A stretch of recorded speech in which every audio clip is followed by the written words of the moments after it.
I am calling the meeting to order at 6:34 p.m. Commissioners, or staff, are there any changes to the agenda? Hearing none, I would like a motion from the commission to approve the agenda as presented. So moved. Seconded. Moved by Shu, seconded by Georgia. All those in favor? Aye. Aye. Opposed? Agenda is as presented. This next component is going to be public to be heard. This is where we would be hearing items on, discussion points on items that are not on the agenda. Out of respect to the folks that are here and the fact that you've made your time, if you would like to provide comment on the state of Vermont request, this is the point that I would ask you to put your name on record so that you will be contacted and you will be included when we have the full discussion with the Planning Commission. This is not the night that we are going to get into a back and forth on it. So please state your name for the record so that you can be part of this at every point going forward.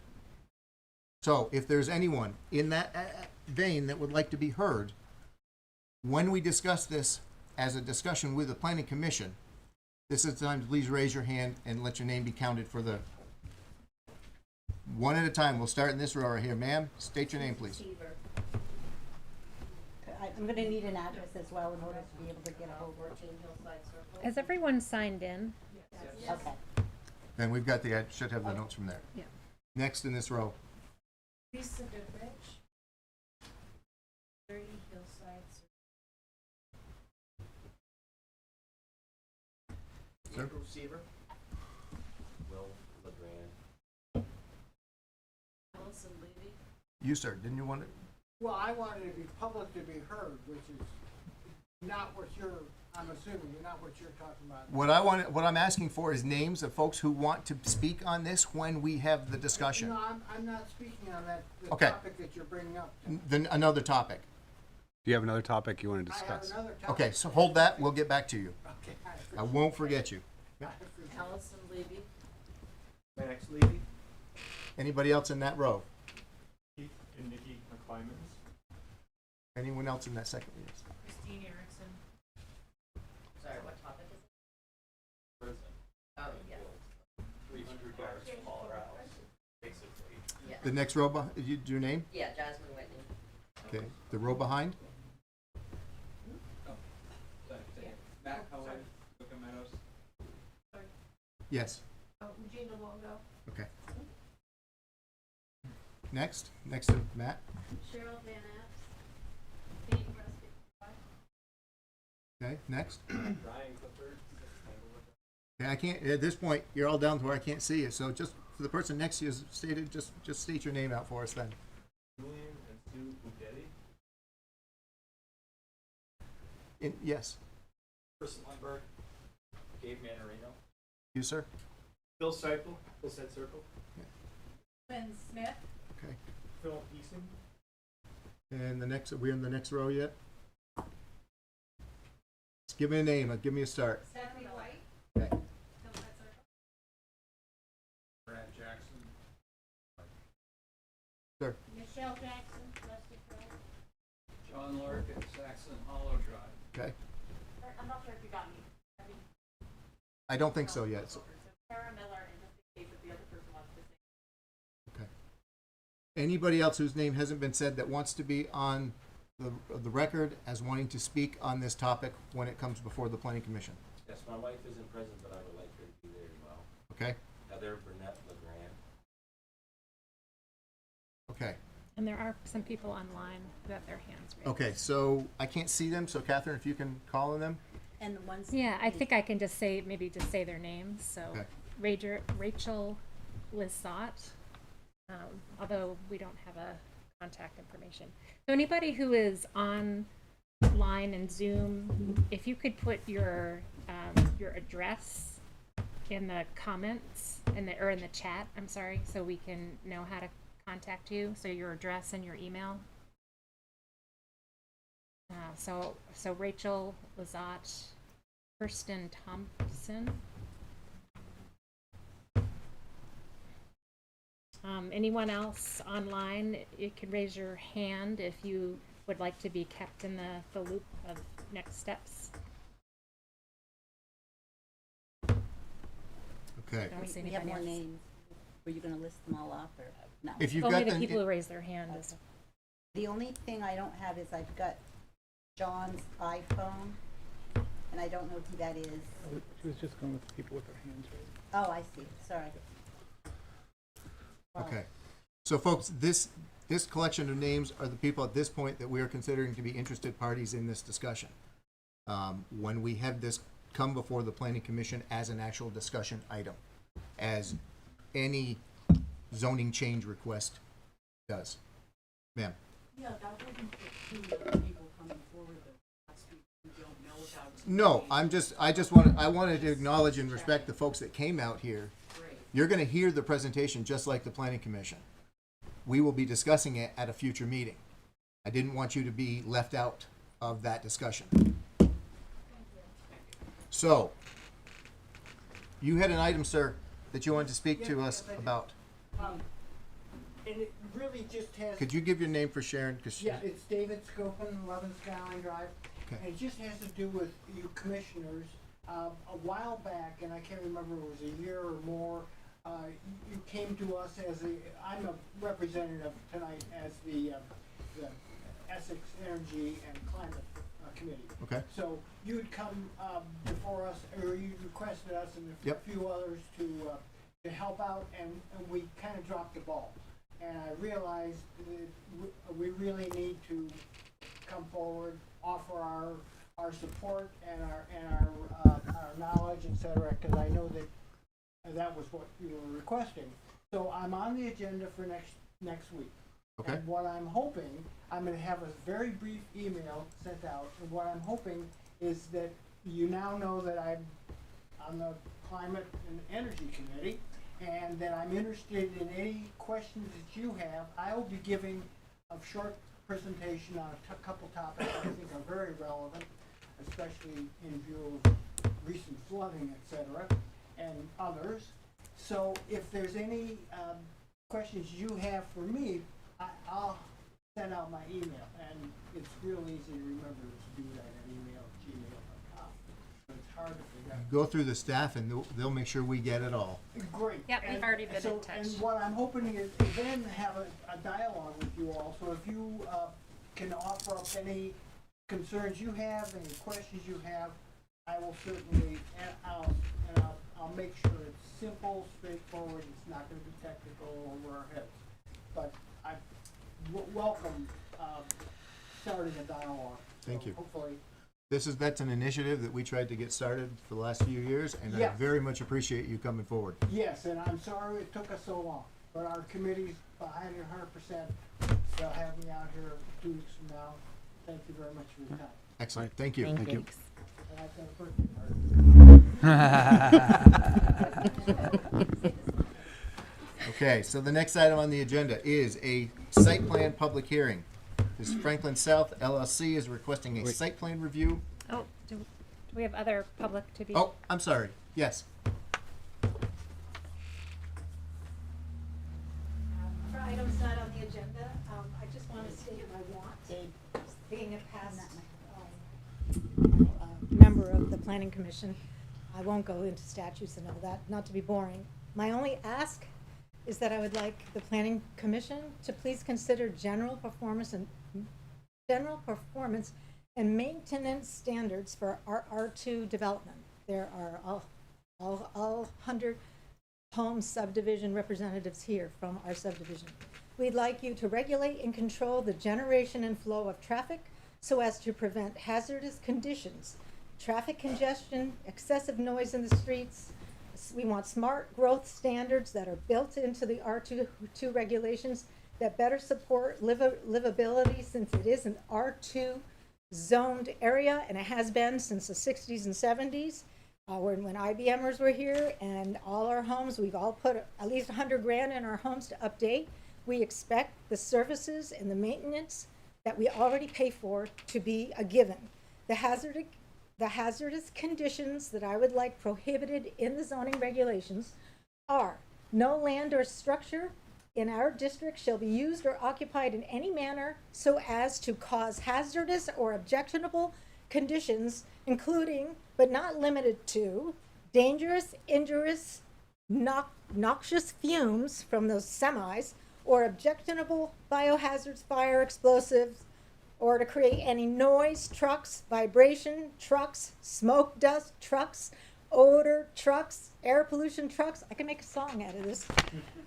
Heat, cold, dampness, electromagnetic or radioactive radiation, glare from the trucks, toxicity, or other hazardous or objectionable condition on the site or in the surrounding area, because we live here and we pay taxes and we are not getting the services. We're at the bottom of the rung and we want change now. Purpose: our district residential R2 is located in areas that are near mixed-use areas. Schools that are not plowed, ADL is plowed all the way up to the door. Our kids are walking along a well-worn path. They can't bike to school because there's debris along the Sandhill partial sidewalk that's crumbling from 38 years of not being replaced. We have public transportation. We're at the bottom of Sandhill. It's not even mowed, and they're mowing on either side of Sandhill to impress the Sandhill traffic study, like there's been a sidewalk the whole time for people to walk on. The whole 8 years we've lived here, they've never mowed on either side of Sandhill. And I am keeping track. I'm writing dates. My background's research. I've got dates of when the last storm was, when they didn't plow.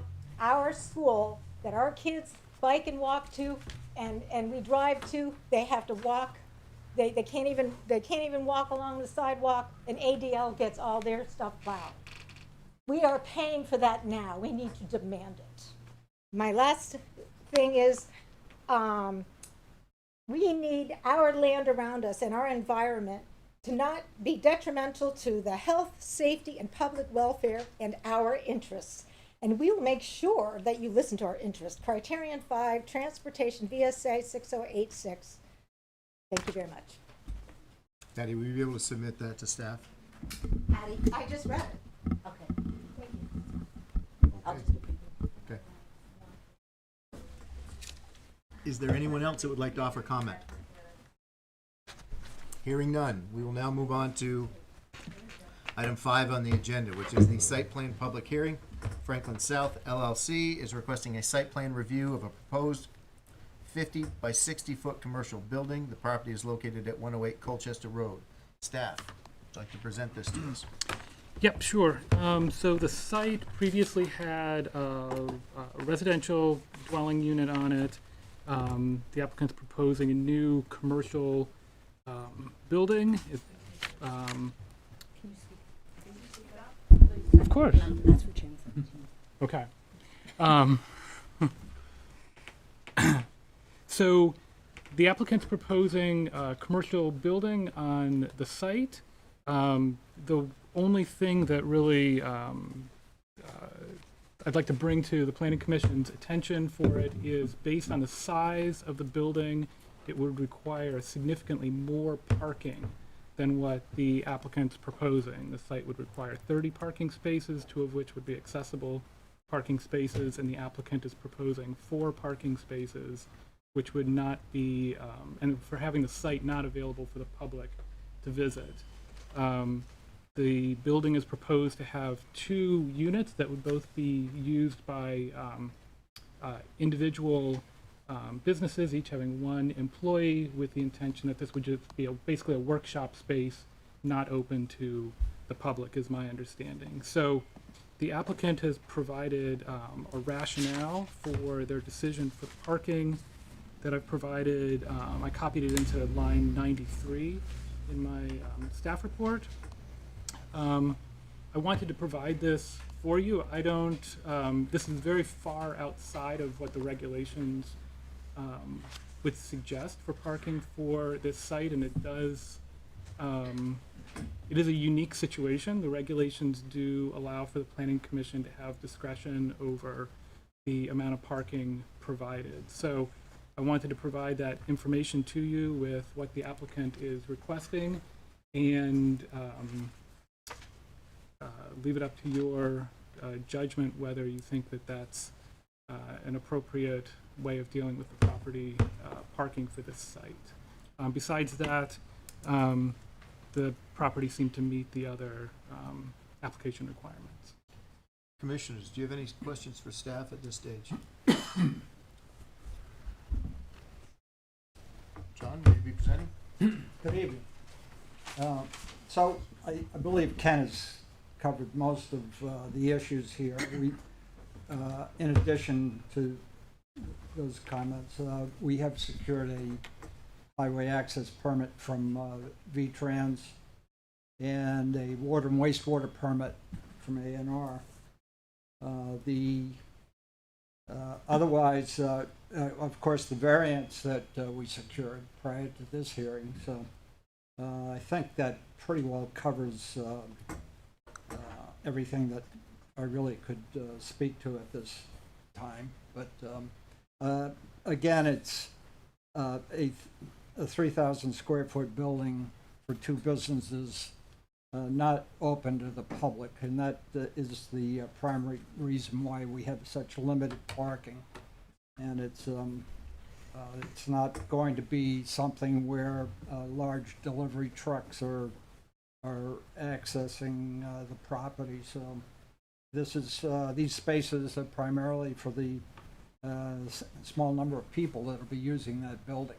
And again, as I said, it's not open to the public, so we don't really have to provide much in terms of parking space. So that I think that pretty well covers it. If the commission would So commissioners, have any questions for us. thank you. Commissioners, questions for applicant and or staff? John? I don't really have any questions. It seems like everything is covered here. The only thing I'd worry about is selling it down the road as a public building, but that's really the applicant's or the person who owns its problem, not ours. So I'm okay with it. Good. Trevor? Yeah, right. If the use of the building changes, which is possible, then and it needs more parking, what do you do then? I guess is my question. Ian? I agree. Thinking long term, just wondering what you would do in the situation where if you turn over the building and it's used for something other than just the two individual businesses that are there now. Just long term thinking how that gets handled. Can I respond? Yeah, go ahead. Okay, I'm Gabe Handy. Yeah.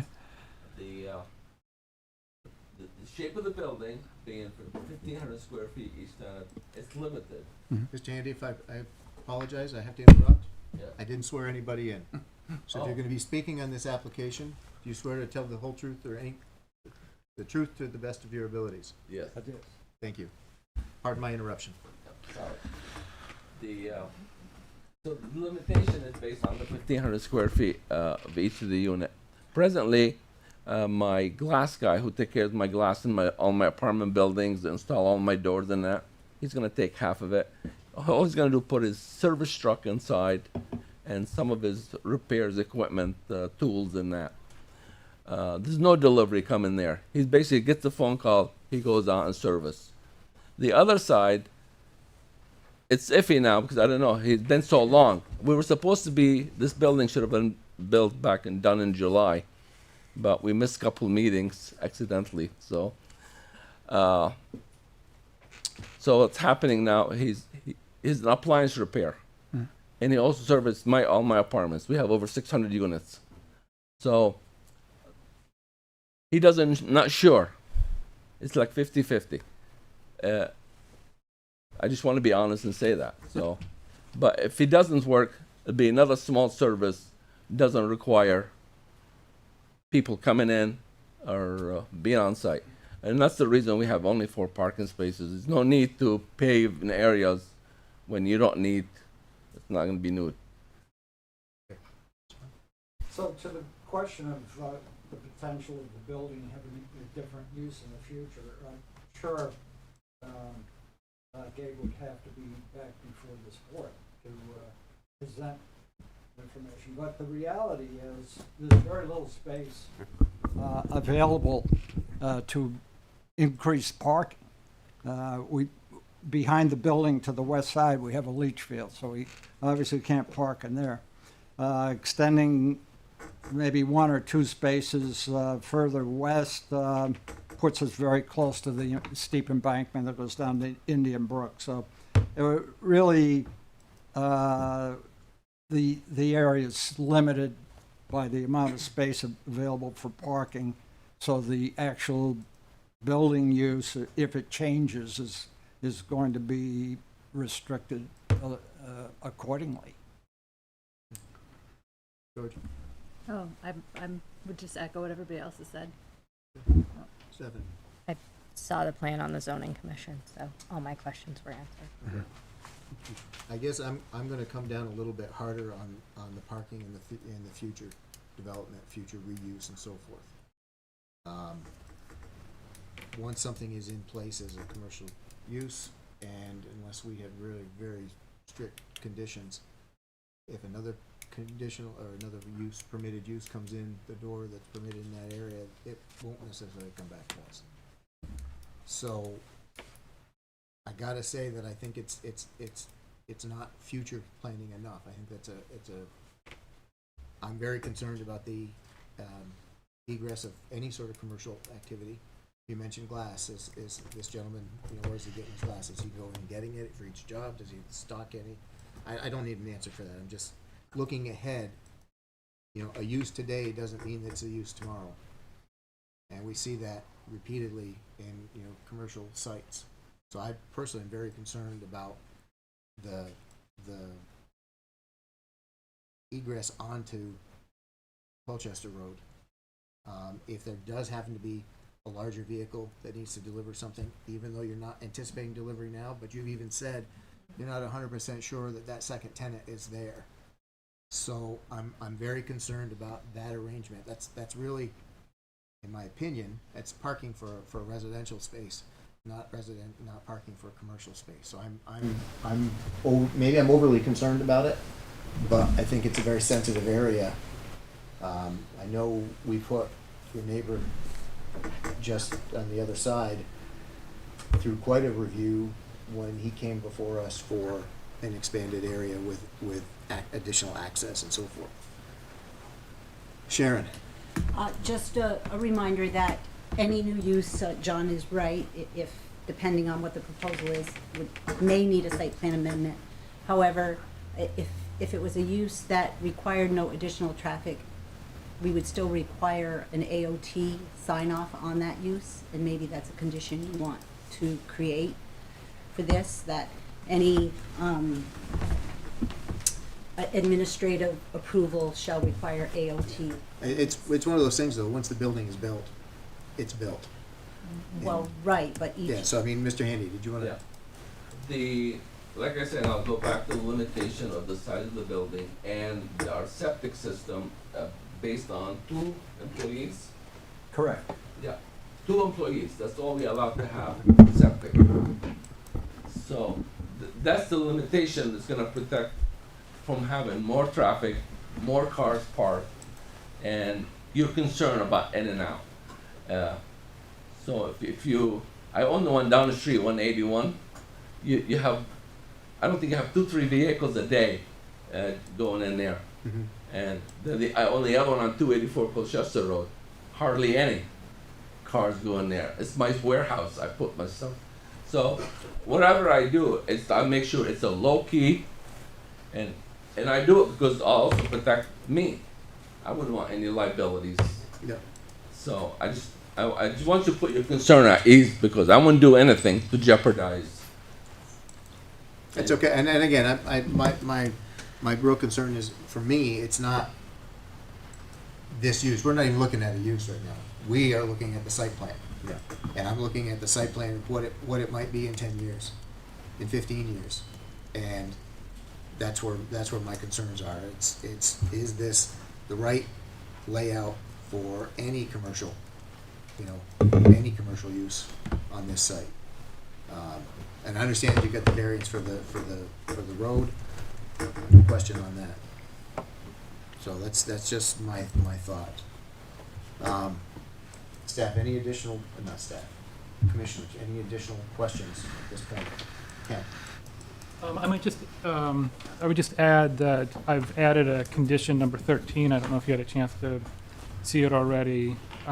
Just trying to indicate what a condition could be with this kind of situation. And I say in there, my proposal is to say businesses on the site shall not be open to the public at any time, and the businesses shall ensure that delivery vehicles serving the site will turn around in the parking area rather than stopping on or backing onto Colchester Road.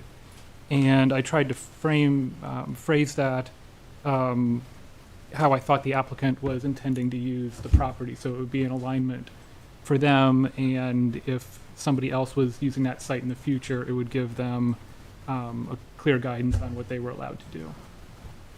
And I would add that, again, AOT will set that type of entry and exit the building, so you're not letting anybody back up. Or mutual. Okay. And also clarifying, the variance was granted for placement of the building, not. I understand. Proximity to the road. Right. Okay. So with if there are no more questions from the commission, we would take a motion to open the public hearing. I move we open the public hearing. Seconded. Second by Ian. Moved by Shu, second by Ian. All those in favor? Right? Aye. Opposed? Motion carries 6-0. Public hearing is open. If anyone would like to offer commentary on this application, please raise your hand. If you're online, try to use the raise your hand function. Okay, hearing none at this point, I'm gonna bring it back to the table before we close the public hearing. Commissioners, back this around a little bit. Are you all still in the same mindset that you were when we started the discussion? And it's okay, say yes. Yeah. I think so. Then I would take a motion to close the public hearing. I motion to close the public hearing. I'll second. Moved by Stephanie, seconded by Trevor. All those in favor? Aye. Opposed? Motion carries 6-0. Public hearing is closed. Is there any additional discussion that folks want to have on this? If not, I would look for a motion from the commission. All right.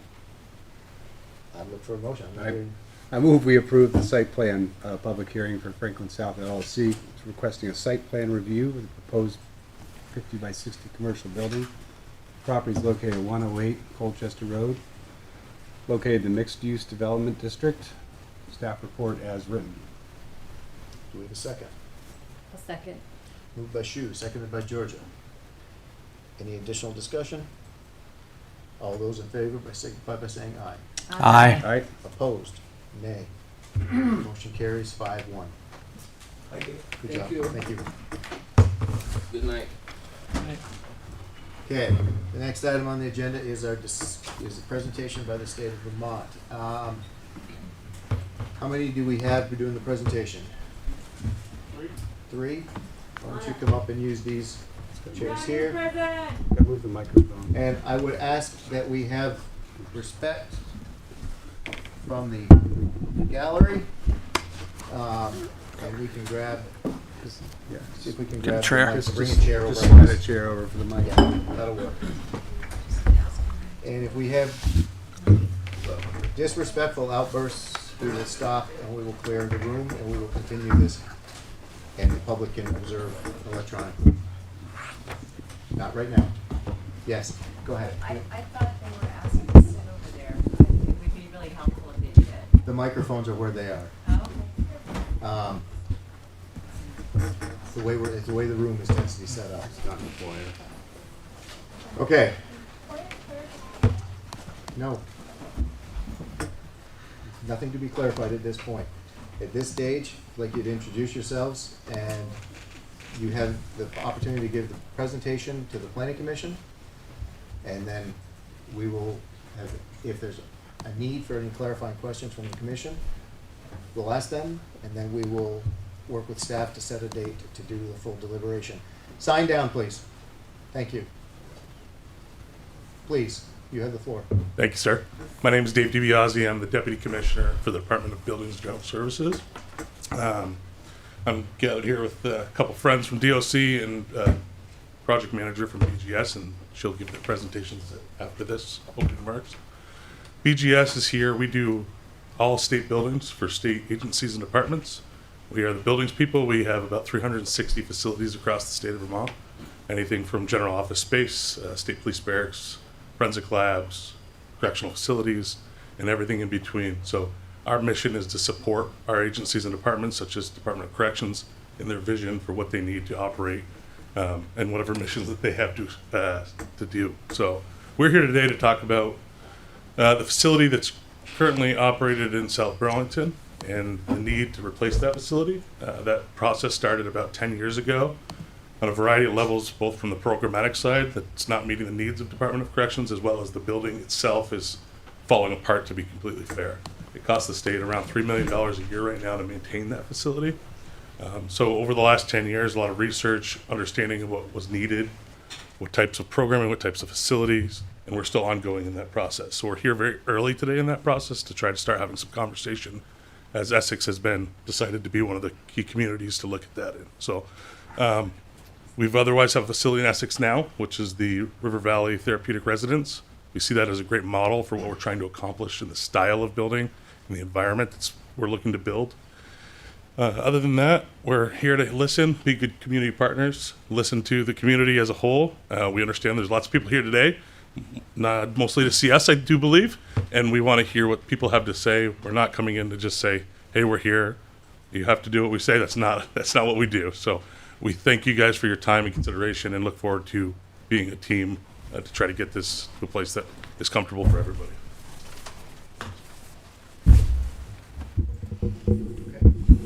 Hi, good afternoon. Al Cormier, I'm the Chief of Operations for the Department of Corrections.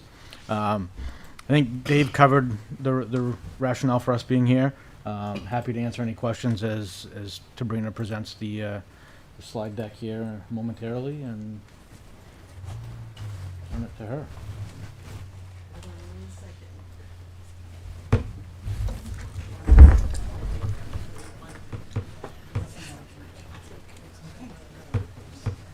I'm Sabrina Karish. I'm a project manager with Buildings and General Services. So this presentation is geared more towards the Planning Commission. I'm only really briefly. If I could, Sorry. we have it's an odd room, but if you could project a little bit more for the folks in the back as If you well. pull the mic close, Maybe it pull it a little closer. project, it'll go Go right right into the there? speaker that's behind Okay. everyone. Is that better? If you talk right into that microphone, yeah. Okay. Is that,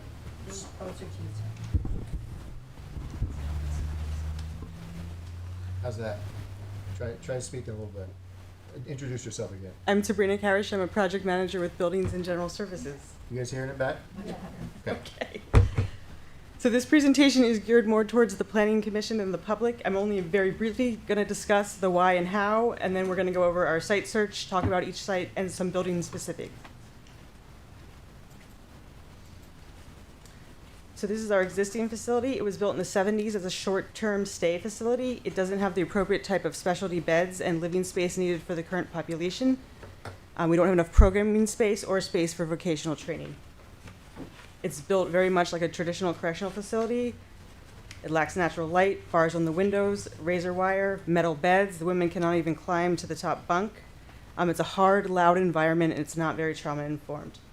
Dave already mentioned the maintenance costs that we're facing. We're in need of major renovations. And even if we invest that money in our current facility, we still lack the space that we need for the treatment-based programming and vocational training. And our site where the existing facility is located is very small and doesn't allow us to build on.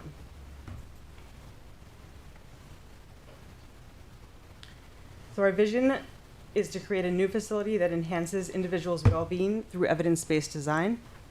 Evidence-based design started in healthcare, in long-term treatment programs, where they found that your environment has an effect on your health and ability to heal both mental and physical trauma. These concepts transfer to the corrections environment as correction moves to a treatment-based model to improve outcomes and reduce recidivism. Evidence-based design principles similar to trauma-informed design include calming color palettes, natural light, sensitivity to sound, connection to nature, both bringing nature inside and the connection to outside space. It's attention to occupant comfort. This improves well-being for both incarcerated individuals and staff.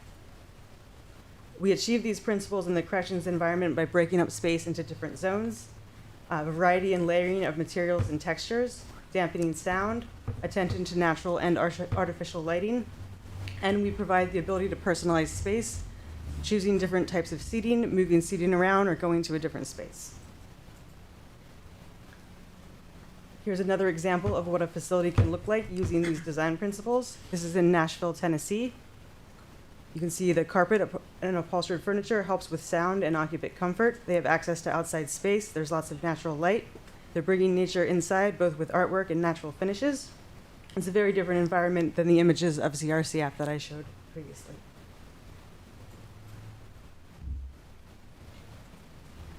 These concepts are used all over the world. Facilities in Scandinavia are often looked at as a model corrections program. They're considered the most humane, and they focus on treating the underlying causes of incarceration and returning individuals to be a productive member of the community. They promote educational, vocational, personal growth, and spiritual growth. You can see this is a high security facility. You can see the wall in the background. The concept in Scandinavian correctional environments is that the loss of freedom is the punishment. The environment inside the facility is not a punishment. You can see the connection to nature, natural light. And these outdoor spaces look very much like any park you would see in a community.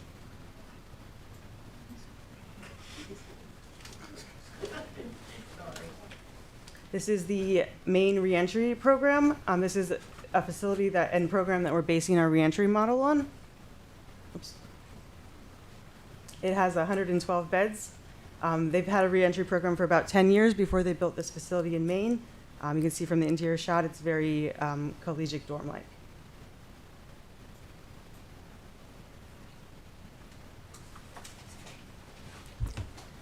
Thank you.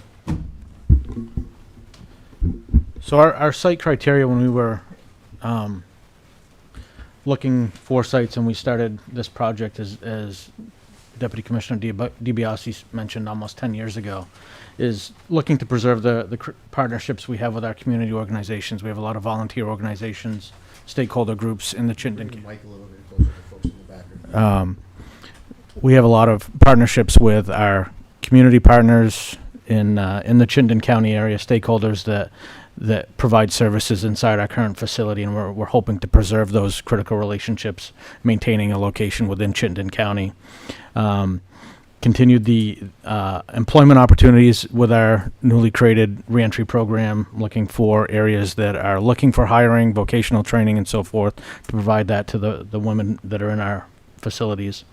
The connection to family and loved ones.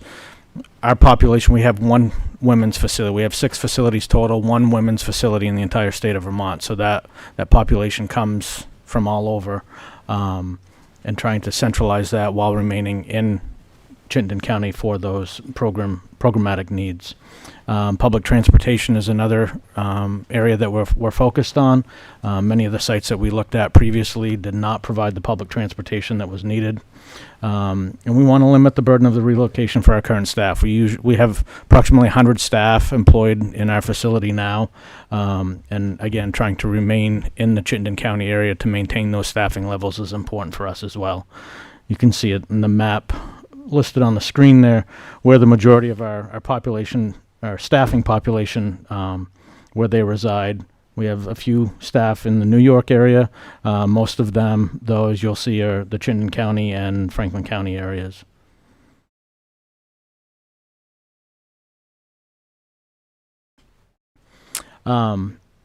This bar graph currently shows where we have women located. As I mentioned previously, women coming from across the state with our only one facility.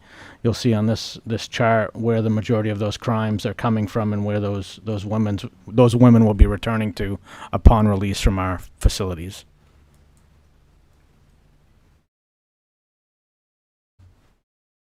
Other major factors we considered when looking at a site is we like to be on or near municipal utilities, close to public transit, and the size of the site we need. We're looking at about 20 acres to get the buildable area that we need. So the state prioritizes siting facilities on existing state-owned land. That lowers the cost to taxpayers.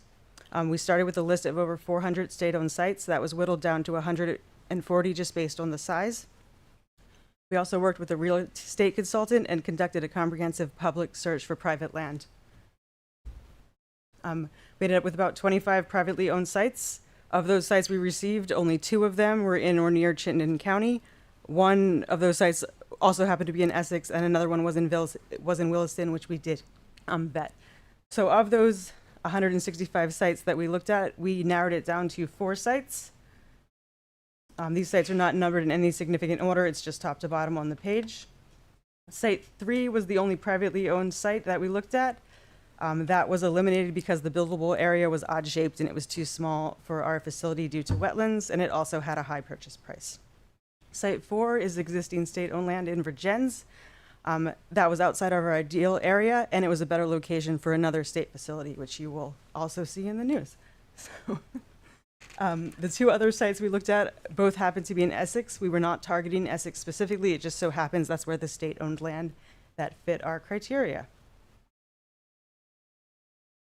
So what we look at when we do our initial pass of vetting a site, we look at location. This is proximity to the existing workforce and employment opportunities for the reentry program.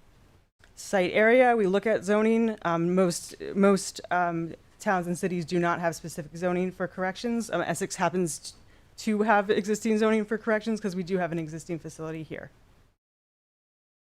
And then we also, accessibility, that's access to the site, major roadways, is the road paved, etc.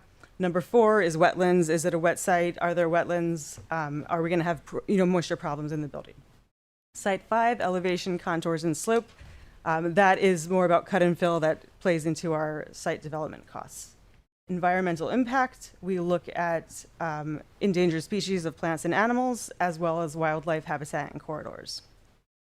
Developable area, that's our buildable area. Taking all those factors into account, we're in Vermont, it's not very flat here. So you may have a 20-acre site, but the area that we can actually build on is pretty limited in that. And then the final thing we look at is available utilities. As I mentioned, we like to be on town utilities. So we have 2 sites. The state does not have a favorite. We're equally vetting both of these. This is site 1. This is at the end of 289. This is land owned by AOT, and our facility would be on excess land from the Cirque Highway project. The Cirque Highway right-of-way would be between the 2 charcoal lines where it kind of says site area 1. So our facility would be south of that. There is some residential abutters here. The rest of the surrounding property is industrial or light commercial. These are just 2 images from the site. So our facility would be in this location south of that right-of-way. It's about a, I think, 13-minute drive from the existing facility. It's currently zoned medium-density residential.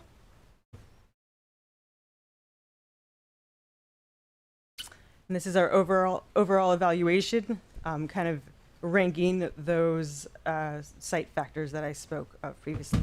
There's quite an elevation difference between the residential abutters and where the facility would be. And from this list, we have 1 brown, which is our bad, and that is environmental impact. So the Cirque Highway project did have some endangered species and plant life that is more south on our site or in the area where we won't be building.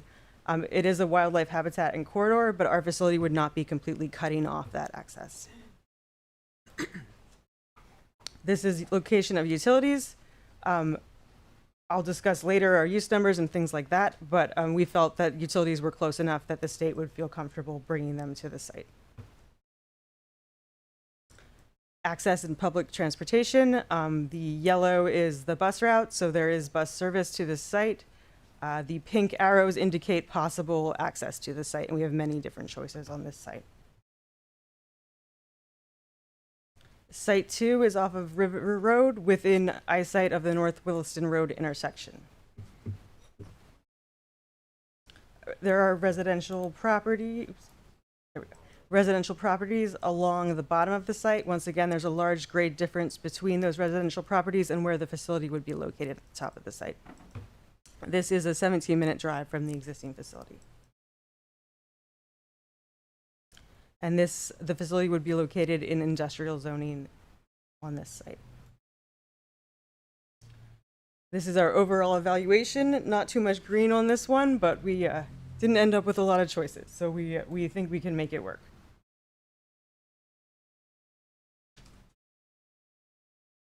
Access for this site would be on the existing paved drive. It would need to be improved. And there is transit access on Sand Hill Road, and once again, that was in a close enough distance that we felt we could make it work. Environmental impact, we do have wildlife habitat and corridor. Our facility would not be completely cutting off that access. There's a significant gorge here, which we would not be building in. This shows utilities on Sand Hill Road. There's also possible utility access at the rear of our site.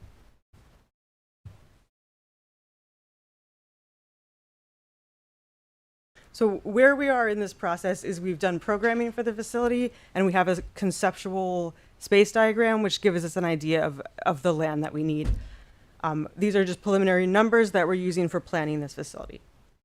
So it's one facility, two programs, a secure program and a reentry program.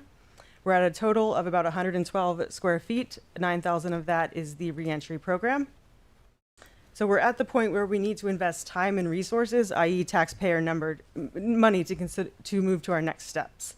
And we need to know if we are welcome in your community, and that's why we're here tonight.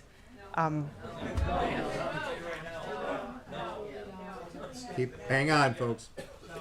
Question. That wasn't a question to the group yet. So right now, the zoning overlay does not allow us in these areas. The zoning overlay currently is south of Route 15, where the existing River Valley Therapeutic Residence resides. The state does not own any more land in that area. So this is a broad request because of the intricacies of both sites. So we did not want to, we didn't want to make a request that was too specific. We wanted to leave that up to the Planning Commission. This is about a 3 to 5 year permitting process. And as Dave mentioned, we're farther than that from actually building anything. So we would need conditional use, water sewer approvals, site plan approval. This also goes through Act 250, as well as the A&R permits, and those include wetlands, endangered plant and wildlife, stormwater, etc. These are the numbers we're using for our planning. And so as you can see, we're a huge user. So wherever we go, we anticipate that we are upgrading existing utilities to allow us. I've also put our preliminary traffic impact numbers on there to give you an idea of this facility.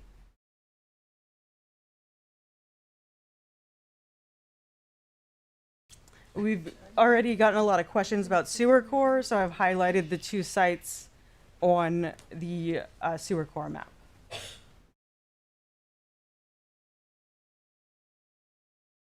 And I'm just going to end with a slide of the River Valley Therapeutic Residence.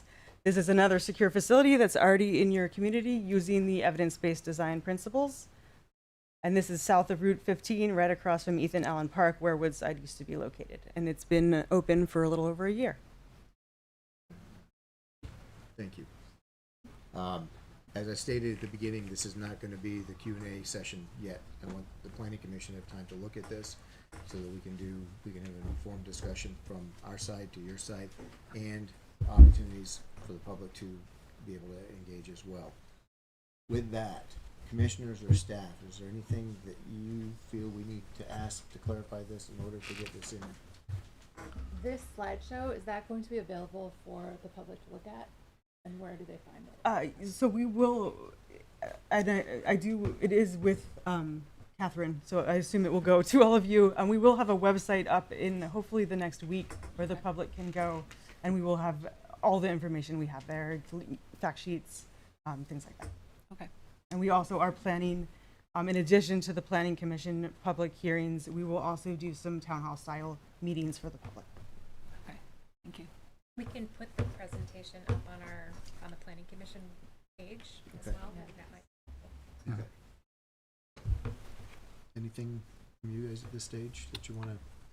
I think not today. Okay. Thank you. We're going to leave it at that at this point. Appreciate the presentation. I do appreciate everyone showing up and being here. Please come back when we are ready to actually discuss this on a back and forth platform. Thank you all. Thank you. Thank you. Five. Take five. We have the minutes. I need a motion for the minutes of July 25th. I move we approve the minutes of July 25th, 2024. I'll second. Is there anyone want to offer any amendments to the minutes as written? Mints? Yeah, minutes. Hearing none. All those in favor of the minutes as presented signify by saying aye. Aye. Aye. Opposed? Minutes carry 6-0. Do we have any other business, Catherine? I know it's not on the agenda, but we normally put it there. Yes, we normally do. We normally have other business. The only other thing, that the Upper Main Street project, there's a survey out there. We're trying to get the word out about it. So if you haven't taken it, go ahead and take it. I think there's a problem with the presentation not being available, even though I thought it was. So gotta fix that. Is there a website or is it on the town site? There is a website, yeah. So if you go on the town website, on the top it says Explore and Engage, and it's there. And I think there's a card on the home page that you can click to get to it as well. Oh, That's okay. all right. Yeah, that's right. I wasn't going to talk. So there are also some flyers over there that have a QR code on it. Okay. That you can get to directly to the project. Great. page. Okay. Perfect. I was going to mention that the Energy Committee is coming to your next meeting, but you already found out about that from David. And then I do believe we have a couple development applications on that meeting as well, don't we? I believe so. Yeah, so we're kind of trying to, fit everything in before the DRB transition. So we did a little planning tonight, which is normally just applications. We're doing a little bit of applications in the second meeting, which is normally just planning. So I would like to suggest that for the next round, when we're ready to talk about this in a forum, that we look at a larger space, like Yes. the middle school or the high Yep. school or whatever, just to give complete access to as many people that want to participate. That makes a lot of sense. I don't want to. This is not a good space for that volume of people, which is another reason I didn't want to have that dialogue tonight, because we'd lose a lot of it. So, okay. Anything else that anybody else wants to throw at us? Wasn't the Main Street? Wasn't there something that happened at the Essex? Yes. Yep. Yeah. Last Thursday there Yep. was a public meeting. And how did that go? It was. I think it was great. Yeah. Georgia was there. A lot of people. I Good wanted to turnout. come. Free cookies. Okay. Yeah, so I think we had about 50 people there. Stantec, who is the consultant, I think did a really good job in explaining the project, framing it well, asking good questions. Really positive feedback, I'd say, from the community. In the afternoon, we had stakeholder meetings, and so there were a couple planning commission members there, as well as other board and committee members, adjacent landowners, some business owners that are adjacent, and some town staff. And I think that went well as well. Stantec, again, I think did a great job with that, framing those conversations and listening well. And I reported to Peter Edelman that his acoustics weren't good, so very grateful for the feedback. We did have community TV come. It was difficult to even hear. I listened to it, but all good efforts put through and a lot of positive comments, and that was pleasant. And Stantec is going to be compiling all the comments and, sorting through them, and presenting something to the select board actually at their next meeting. And it was just very preliminary still at this point. But Word cloud. maybe. That's our own fun. Thoughts? Okay. I'm not gonna touch on. All right, anything else? You all set? What's that? I would take a motion to adjourn. I'll make a motion, we adjourn. I'll second. All those in favor? Aye. Opposed? We are adjourned. 7:31 PM. Recording